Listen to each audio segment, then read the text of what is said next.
So thanks everybody for coming. Next gentleman came all the way from Iowa. Woo! All right, go Hawkeyes. Hawkeyes. He ran for governor in 2002. He's a co-author of a book called Restoring the Heart of America. It was endorsed by Dr. Ron Paul. He's also got a website and got a whole thing going. Please go to his website, Restoring the Heart of America. You know, there's one thing I forgot to mention, sorry about this, about our previous speaker, Ken Prazak.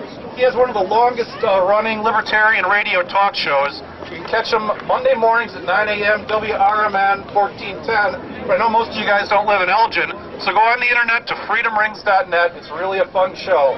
freedomrings.net, 9 a.m. Monday. Anyway, restoringtheheartofamerica.com is Clyde's website. He's come all the way from Iowa. Clyde Cleveland. Yeah! Thank you! You guys are awesome here. Yeah! It's awesome. I'm so excited. As they said, I ran for governor in 2002. I ran as a libertarian. But last year, I got involved in the Republican Party again because of Ron Paul. And I ended up getting elected to the State Platform Committee. And on the State Platform Committee, there was 18 people. And the four of us who were Ron Paul supporters wanted to get a very strong plank in the Republican platform about ending the Federal Reserve. So I proposed our first go at it was going to be very extreme. We said we proposed a plank to eliminate the Federal Reserve immediately and replace it with a constitutional monetary system. Now we didn't know how well that plank would go with those 18 people. Guess what? Unanimous vote for that plank. As I got to meet people in Minnesota from all over the state, all over the country, I found out that almost every state had something like that in their platform. That's pretty amazing. In other words, the grassroots support for eliminating the Federal Reserve is pretty strong. People are more educated than you think because of Ron Paul. And because of no connect. We had no chance of ever getting that into the national platform, as you know. So what's the problem? Why is there such a big disconnect between the people and the power elite that runs our political parties? Well, obviously, the Federal Reserve favors institutional power. It's all about power at the expense of the people. Basically, the Federal Reserve favors institutional power. There are two kinds of power in our country, in the world. And our founders understood this very clearly, and they laid it out in the Declaration of Independence. There's indigenous power, and there's surrogate power. Indigenous power is the power that we have from our Creator, our free will, our ability to have these unalienable rights, or unalienable rights, that can't be loaned out. We, as individuals, are the only ones with power. That is the only power on planet Earth, is the power that we as individuals have. But what we do is we loan out that power to surrogates. We create partnerships and businesses and corporations and governments. Those are surrogates. Now, surrogates have no power other than what we loan to them. When we create a surrogate, they have to follow the agreement. If 10 of us get together and form a partnership, that's a surrogate. And then we hire somebody to manage that surrogate. They have to do what we tell them to do. And it's fine. It's good. Surrogates are okay if the surrogates follow the agreement. The Constitution is an agreement between us and our surrogate. So, as long as the government or any institution that we create, whether it's a corporation, a government, or a partnership, has to follow the agreement. But we have to make sure they follow the agreement. The thing is they really don't have any power. All we have to do is declare our independence from that surrogate, which is exactly what our founders did. If you read the first two chapters of Declaration of Independence, that's exactly what it says. It says the laws of nature and of nature's God give us our authority to declare our independence, and that we have unalienable rights endowed by our Creator, life, liberty, and the pursuit of happiness.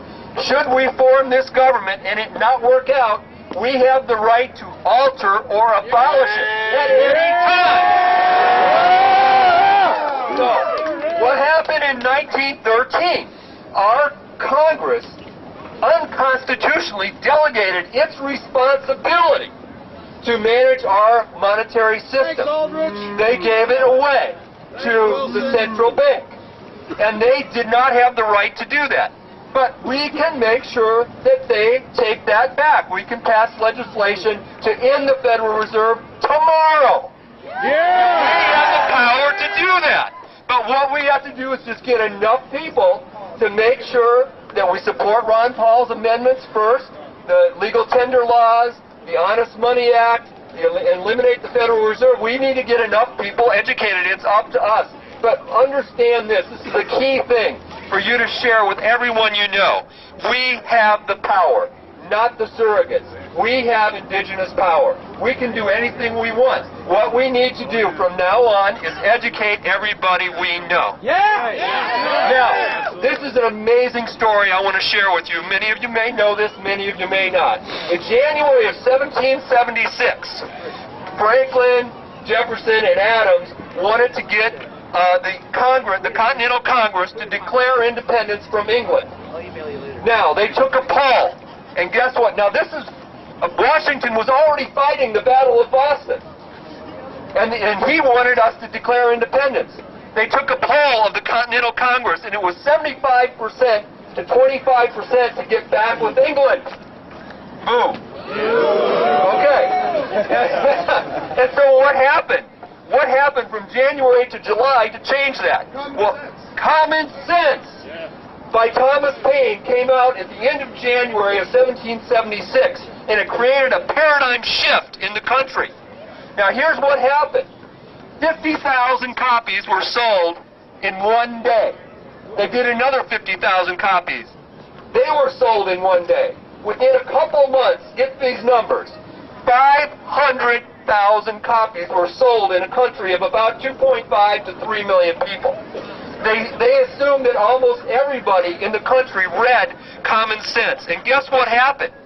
It shifted popular support, and everybody put their attention on those Continental Congressmen, and they changed the vote. By July 2nd, they got a unanimous vote for a Declaration of Independence from England. So, they did that in 6 months, changed the whole country. And what Common Sense did, what Thomas Paine did in Common Sense, is he explained the difference between individual sovereignty or indigenous power and the divine right of kings. He explained it in terms that people could understand. People got it, and it created like a tipping point or a paradigm shift in the country. We need to create that now by educating people, by having them listen to fiat empire, by the money masters, by money is debt. We're in our town. The reason, folks, we won for Ron Paul in Jefferson County, Iowa, is because 10 years ago we started this. I had Ed Griffin come and talk about the creature from Jekyll Island 10 years ago, and it continued and continued and continued. So for 10 years we educated people. So my advice to you is you've all got a copy of this. If you don't, get one. We brought 300 copies of Common Sense Revisited. We're responsible for distributing this from the author. The author wishes to remain anonymous right now. But this thing works. If you get this in the hands of people, they can read it in 2 hours, and they get the message, and it can change the country. So Common Sense Revisited, get this out there. That'll help. Ron Paul's book is unbelievable. By the way, Ron Paul has this featured on his website right now. It's his book and this, Common Sense Revisited, are what's featured on his homepage right now. He loves this. So get this out there. Do anything you can to educate people. Get people stirred up. It's their power. Okay? It's their power. I want to finish with this quote. Folks, this is to you. These are the times that try men's souls. The summer soldier and the sunshine patriot will, in this crisis, shrink from the service of their country. But he that stands it now deserves the love and thanks of man and woman. Thank you for coming. Thank you.